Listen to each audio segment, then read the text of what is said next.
Why is there a gap between 33 AD and when the Gospels were collectively written? Yes, the chronological chasm.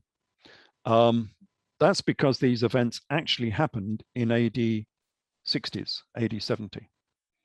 So this was a story of the Jewish revolt, and the Jesus character, who was, as I say, a king of Edessa, was the leader of the Jewish revolt. That's why he was jailed alongside revolutionaries who had committed murder in the revolution. And you've got to ask yourself, well, what revolution was this? It was the Jewish revolt. And that's why, as I said before, there are many aspects of the gospel story which show that it was an AD 60s story and not an AD 30s story. But Rome didn't want you to know this story because this guy had just led a revolt against Rome. That's the last thing they wanted people talking about. They didn't want this guy as a hero character who had fomented a revolt against Rome. And so what do you do about that? Do you delete him completely from history? Well, you could try, but that's not easy when millions of people know this guy existed. Or do you just distort his history a little bit? Do you put his history back into the past a little bit so it disassociates him from the Jewish revolt era? And so that's exactly what they did. That's exactly what they did. They took that history and they put it back by 40 years. And they threw it back into the past so that this now pacifist character, because they'd obviously, changed him from a warlord into this sort of sandal-wearing hippie, who happened to be a king for some reason. But anyway, he was still a sandal-wearing hippie in a time of peace, who loved the Romans and said, pay your Roman taxes and turn the other cheek. And they threw this history back into the AD 30s because then it was totally disassociated from the Jewish revolt. And you could praise this guy all you liked, and it would have nothing to do with revolutions against Rome. And so it was perfect for the Flavian emperors, and doubly perfect because it neutered this messianic Judaism, which was the militant form of Judaism, who wanted nothing to do with Rome. And of course, the messianic leader was Jesus the Messiah.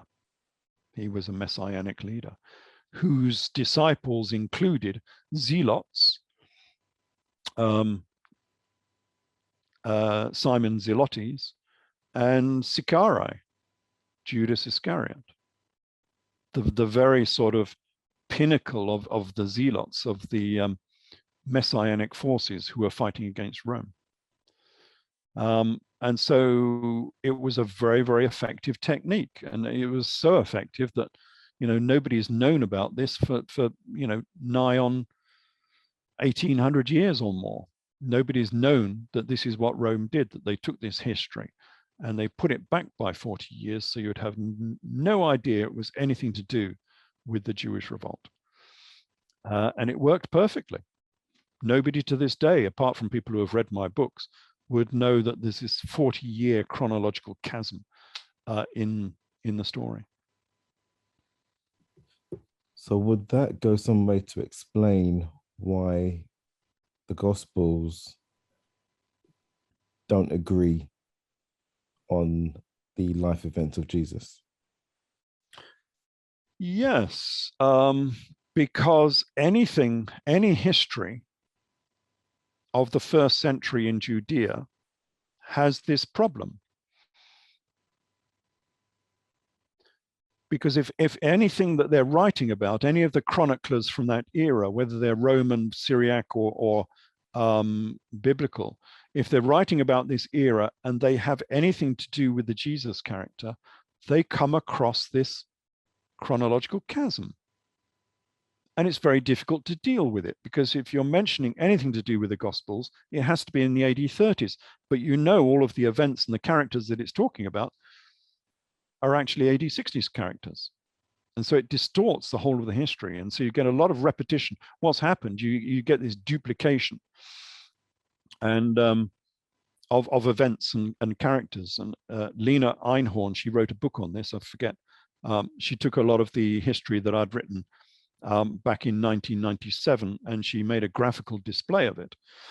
And her graph shows quite clearly two sets of very, very similar events with the same characters and the same events happening.